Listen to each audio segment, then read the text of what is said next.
Assalamu alaikum. A very good morning to all of you. Welcome to TKS online class. I am Ma'am Simra from TKS Senior Campus. Today's good message, subject science. Today's good message is beautiful things don't ask for attention. Okay, now take out your science book in front of you. First I will recall the name of the present students. So the present students are Aman, Anas, Bilal Khan, Hasina, Malik Hussain, Misbah, Munazza and Sadwakas and Meher. Everybody turn on your video first. Everybody turn on your video. बच्चे आप video on करें ताकि आप लोग की attendance में लगा सकूं. विदाउट वीडियो आपकी अटेंडेंस काउंट नहीं होगी और मैंने आपसे क्वेश्चनिंग करनी है तो अपनी वीडियो ऑन करें. एवरीबडी, इमन, अनस, बिलाल, सादवकास, मेरी आवाज़ आ रही है? Turn on your video.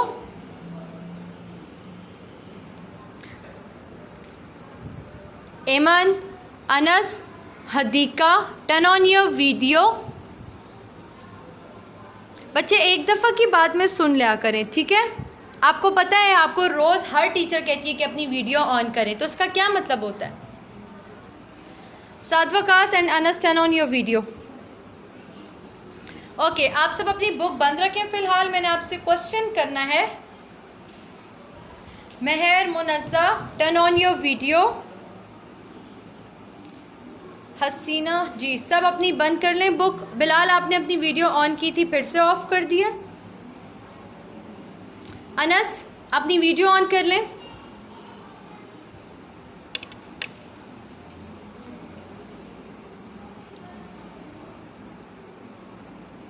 Okay, who can tell me about the human kidney? Raise your hand. Human kidney के बारे में कौन बताएगा मुझे? ह्यूमन किडनी क्या होती है? उसकी शेप बता दें, उसका कलर बता दें, कहाँ प्रेजेंट होती है आपकी बॉडी में. Yes Misbah, unmute your mic. वालेकुम अस्सलाम. जी, आप मुझे बता दो. Kidney is one pair present in our body. It has dark brown color. जी, कौन सी शेप होती है इसकी?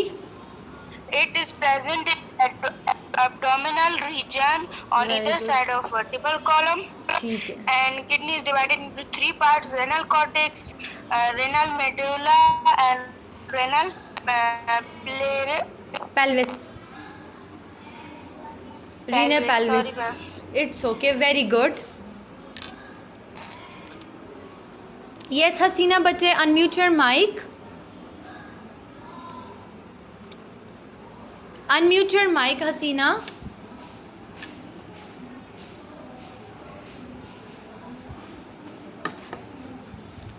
हसीना, अपने माइक को जो है अनम्यूट कर दें बच्चे. मुझे आपकी आवाज़ नहीं आ रही.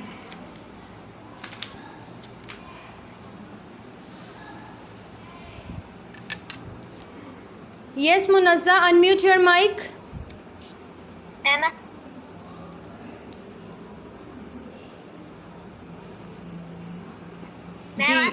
वालेकुम अस्सलाम. आप मुझे बता दो कि जो रीनल कॉर्टेक्स होता है वो कौन सा रीजन है किडनी का? Renal cortex. Ma'am, I think outermost. जी, वेरी गुड. आउटर रीजन है, ठीक है. रीनल मेड्यूला की पोजीशन बता दें, वो कहाँ होता है? Renal medulla. Ma'am, renal cortex जो है मैम वो outer most region है. then renal medulla is the middle. जी. and renal pelvis is the inner area. Very good. where urinary drain. Excellent. Okay, अब जो बॉयज़ हैं वो मुझे बताना पसंद करेंगे या बॉयज़ ने फिर से बॉयज़ का वही रिस्पॉन्स होगा कि उनको पता ही नहीं होगा, उन्होंने पढ़ा ही नहीं होगा घर में? जी, अनस अपने माइक को अनम्यूट करें. Unmute your mic Anas.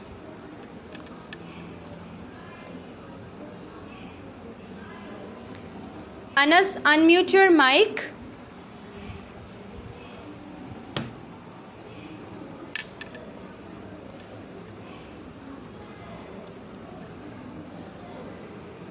जी बिलाल, आप बताना पसंद करेंगे? अपने माइक को अनम्यूट करें Bilal. Unmute your mic Bilal. मुझे पता है वैसे भी आप पढ़ने वालों में से नहीं हो। आप लोगों ने अभी तक मुझे कौन सा रिस्पॉन्स किया कि आप लोग अभी रिस्पॉन्स करेंगे? जी बिलाल, मेरी आवाज़ आ रही है?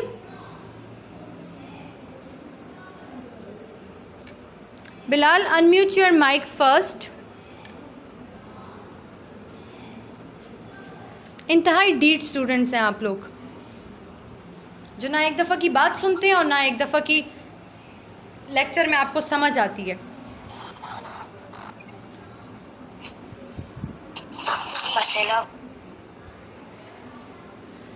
अच्छा, today's our topic is role of kidney on page number 12। आज का आपका टॉपिक है role of kidney on page number 12। ठीक है, everybody open your book in front of you, page number 12, and take your pencil in your hand.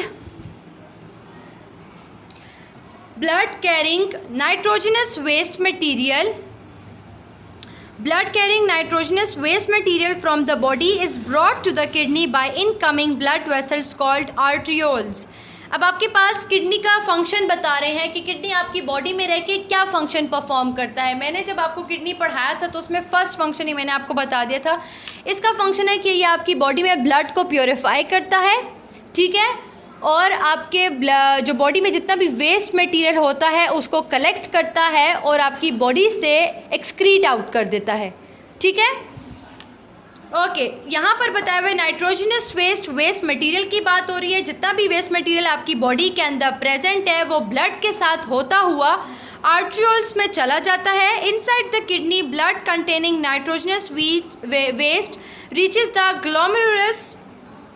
Glomerulus जो है वो आपके पास नेफ्रॉन की पार्ट की बात कर रहे हैं।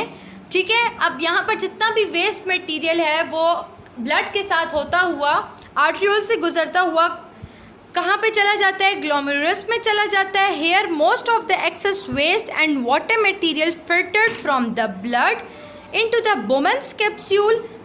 अब क्या होता है, यहाँ पर जितना भी वाटर रह जाता है या वेस्ट मटेरियल जो होता है ग्लोमेरुलस में। बच्चे, if you have any question you can ask in the last 5 minutes. अभी प्रॉपर लेक्चर सुने, ठीक है। कहते हैं कि आपका जितना भी वेस्ट मटेरियल जो है वो ब्लड के साथ कलेक्ट होता हुआ आर्ट्रियोल से ग्लोमेरुलस तक पहुंचता है। ग्लोमेरुलस से वो फिल्टर्ड आउट होकर जो है वो बोमेन्स कैप्सूल में पहुंच जाता है। फिर the blood after losing waste material goes into the outgoing arterioles. फिर ये जितना भी वेस्ट मटेरियल होता है ब्लड के साथ वो कहाँ चला जाता है? आउटगोइंग आर्ट्रियोल्स में, बाहर की तरफ जो आर्ट्रियोल्स होती हैं, विच अल्टीमेटली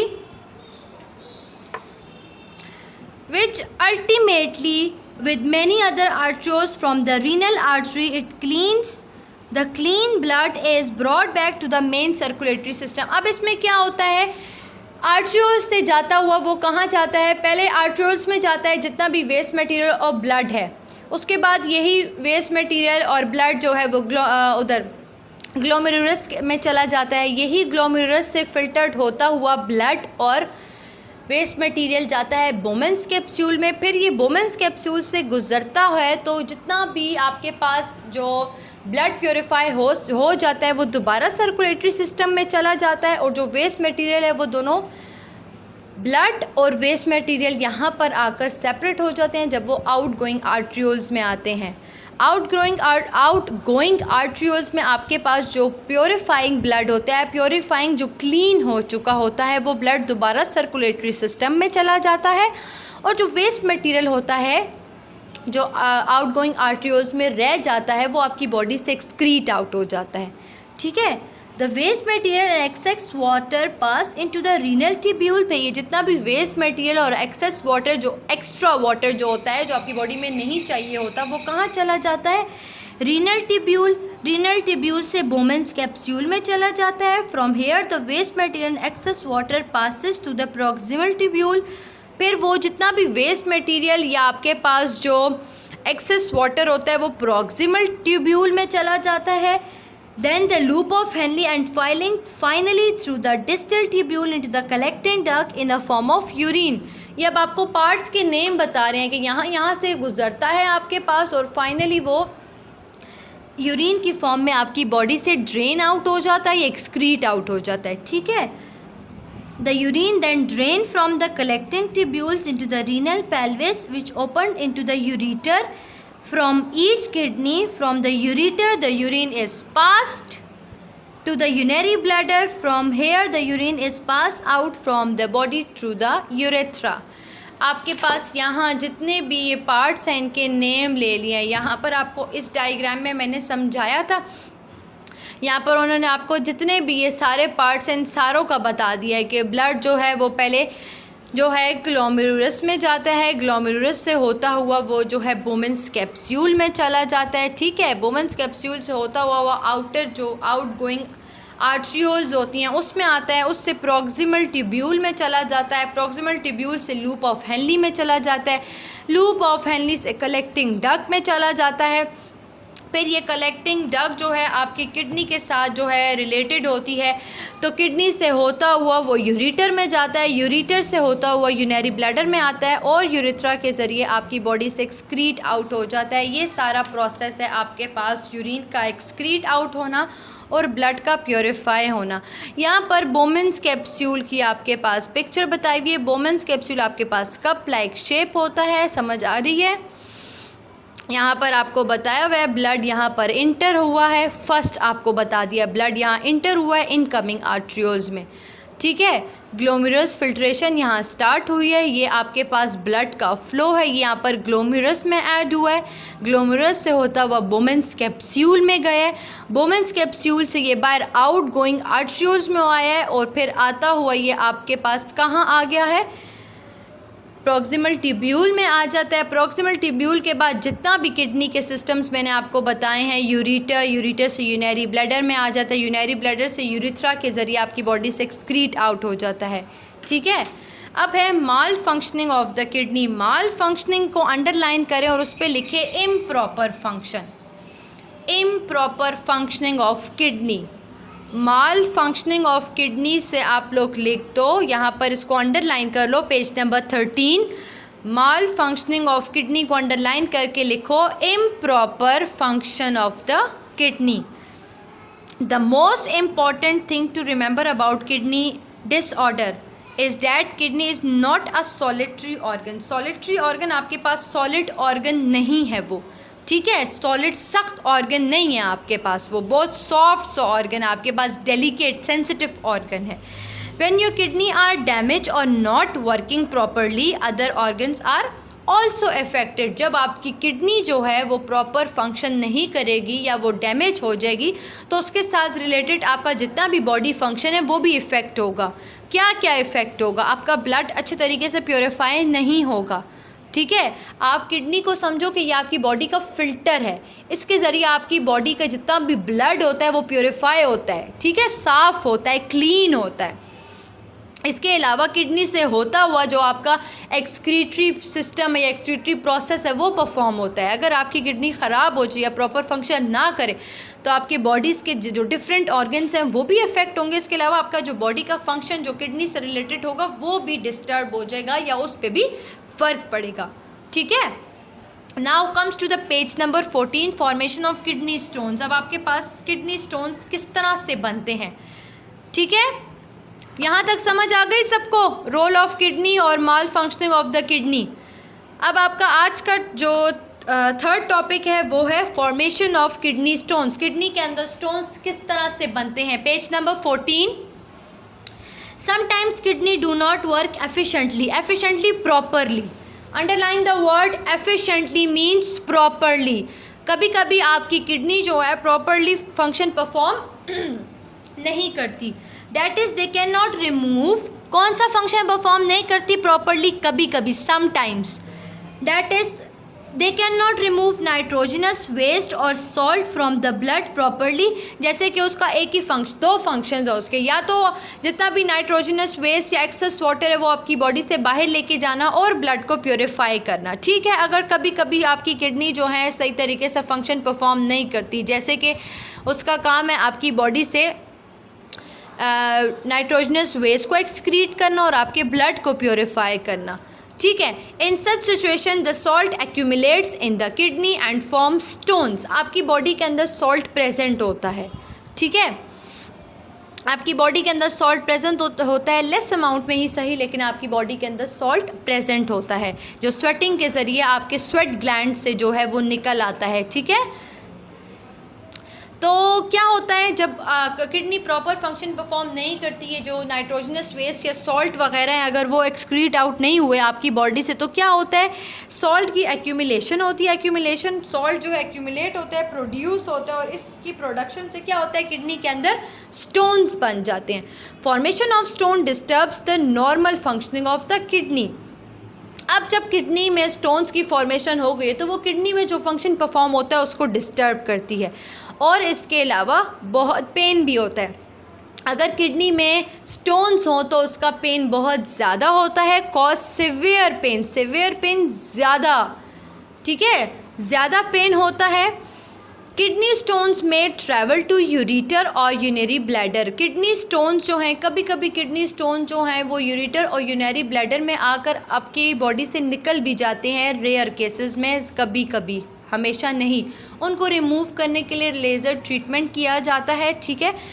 किडनी स्टोन्स को रिमूव करने के लिए ट्रीटमेंट किया जाता है, लेज़र, आजकल तो लेज़र ट्रीटमेंट से उसको रिमूव किया जाता है, उसको उसके जो किडनी स्टोन्स को जो पार्टिकल्स होते हैं लेज़र के ज़रिए उनको ब्रेक डाउन किया जाता है इनटू स्मॉल पीसेस, और जब आप यूरिन एक्सक्रीट आउट करते हैं तो उसके ज़रिए वो जो स्मॉल पीसेस ऑफ स्टोन्स है वो एक्सक्रीट आउट हो जाते हैं, निकल जाते हैं, ठीक है।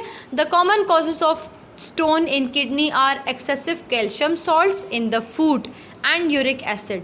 अब आपके पास ये किस तरह से कॉज होता है उसकी जो मतलब ये किस तरह से आपकी बॉडी के अंदर फॉर्म होता है किडनी स्टोन, तो या तो एक्सेसिव कैल्शियम सॉल्ट का बढ़ जाना, कैल्शियम सॉल्ट आपकी बॉडी के अंदर प्रेजेंट होता है, अगर वो अपनी लिमिट से ज़्यादा बढ़ जाए तो उसके ज़रिए होता है, या फूड जो आप इनटेक कर रहे हो उसमें ज़्यादा कैल्शियम सॉल्ट प्रेजेंट है, और यूरिक एसिड की वजह से आपकी बॉडी के अंदर जो है किडनी स्टोन्स बन सकते हैं। यूरिक एसिड भी आपके पास यूरिक एसिड जो है वो आपके पास एक डिज़ीज़ को कहते हैं जो फॉर्म होती है किस तरह से, जब बहुत ज़्यादा इनटेक ऑफ सॉल्ट किया जाए, बॉडी के अंदर बहुत ज़्यादा सॉल्टी चीज़ों का इनटेक किया जाए, ठीक है। Stones in kidney and urinary bladder, आप यहाँ पर इस डायग्राम में देख रहे हो कि यहाँ पर उन्होंने स्टोन्स ड्रॉ किए हुए हैं, ठीक है, नज़र आ रहे हैं।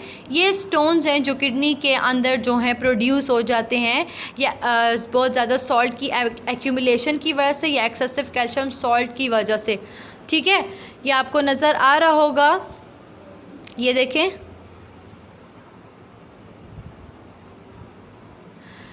This is lithotripsy and dialysis होगा बच्चे, नर्वस सिस्टम नहीं, आप उसको काट के मैं आपको पिक्चर सेंड कर दूंगी, आपको समझ आ जाएगी, ठीक है। हसीना भी फ़िलहाल आप जो टॉपिक हम पढ़ें उसके ऊपर फोकस करें क्योंकि कल मैंने आपसे पूछना है।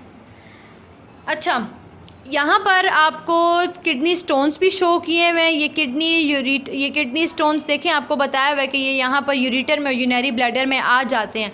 अगर वो ख़ुद से आ गए तो बहुत अच्छी बात होती है, यूरिन के ज़रिए वो निकल आते हैं, नहीं तो इसको रिमूव करने के लिए एक ट्रीटमेंट यूज़ किया जाता है जो कि लेज़र के ज़रिए किया जाता है आजकल, क्योंकि एडवांस टेक्नोलॉजी आ गई है तो लेज़र के ज़रिए किडनी स्टोन्स को जो है ब्रेक डाउन किया जाता है, उसके मॉलिक्यूल्स को, और आपकी बॉडी के, हसीना मैं अभी नोट्स की बात कर रही हूँ, तो आपके पास यहाँ पर किडनी स्टोन्स जो हैं वो एक्सक्रीट आउट हो जाते हैं यूरिनरी ब्लैडर से जब उसको ब्रेक डाउन किया जाता है, ठीक है। हसीना सबसे पहले कल मैंने आप ही से पूछना है, if you have any question related to these 3 topics so you can ask. ये 3 टॉपिक जो मैंने आपको आज पढ़ाए हैं, अगर आपको इसमें कोई डिफ़िकल्टी है तो you can ask, otherwise this is all about the today's lecture. Science का होमवर्क मैं आपको सेंड कर दूंगी, जो रिटन हमारा होमवर्क चल रहा है। अच्छी बात है अनस, आपको वैसे भी कुछ भी समझ नहीं आती, ठीक है। आप बहुत अटेंटिव होते हो ना क्लास में, तो आपको समझ आनी चाहिए। आपको वैसे भी कुछ समझ नहीं आती, ठीक है। आप कौन सा मुझे आंसर करते हैं कि आपका समझ आना भी ज़रूरी है। आपको मैं पढ़ा देती हूँ और आप पढ़ाई के नेक्स्ट डे जब मैं आपसे क्वेश्चन भी करूँ तो आप मुझे यही कहते हैं कि हमें समझ नहीं आई। This is not new for me. This is all about the today's lecture. Take care. अल्लाह हाफ़िज़।